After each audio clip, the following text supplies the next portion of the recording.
This is gonna be a great party. Woo!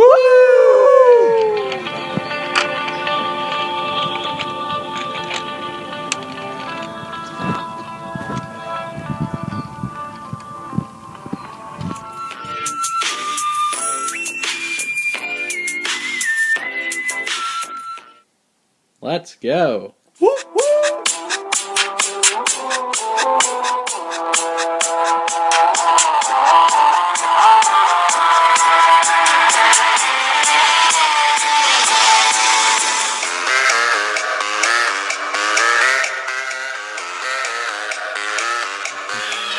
My friend Lon, I know they're all thinking I'm so wide and nerdy. Think I'm just too wide and nerdy. Think I'm just too wide and nerdy. Can't you see I'm 9 wide? o'clock. We need to get back to the house.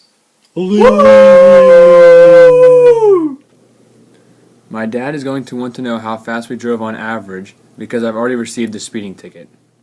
When we get home, we will see how long the round trip was.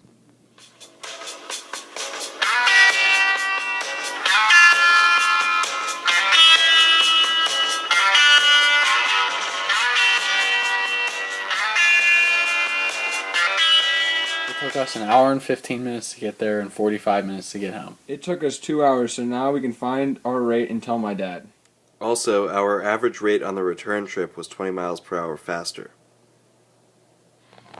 To start off, we are going to let x equal the rate on the outgoing trip.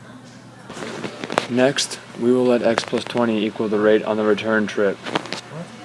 For the outgoing trip, the distance is 60 miles, the rate is x, and the time is 60 over x.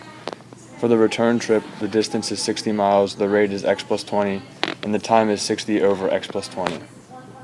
So the equation we will use is 60 over x plus 60 over x plus 20 equals 2, because 2 is the amount of time it took us for the round trip.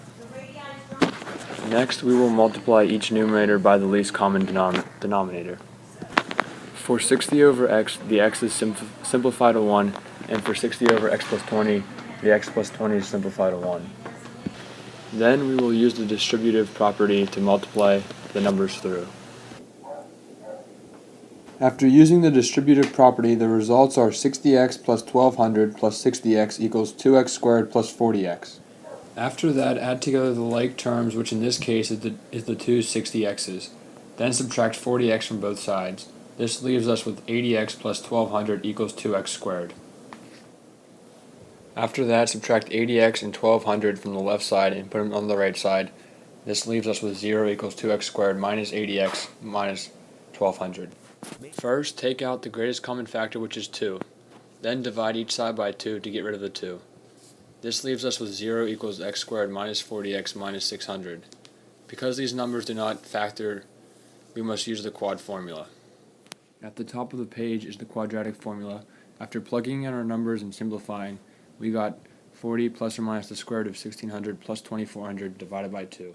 Next, we added the 1600 and the 2400 to get the square root of 4000. We then did 40 plus the square root of 4000 divided by 2, and 40 minus the square root of 4000 divided by 2.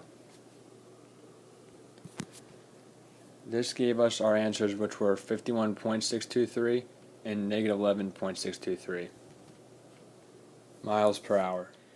These are the two equations that we received, and because negative 11.623 is an extraneous solution, that leaves us with the above equation, 51.623, as our miles per hour.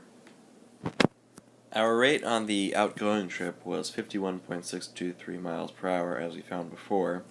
Therefore, what you do is you take the x value, which was 51.623, and you add the 20 from before, and then your miles per hour coming home was 71.623 as our answer. Son, did you break the speed limit because you came back way too fast? We were going 71.623 miles per hour. Well, son, the speed limit was 65 miles per hour. Therefore, you're grounded.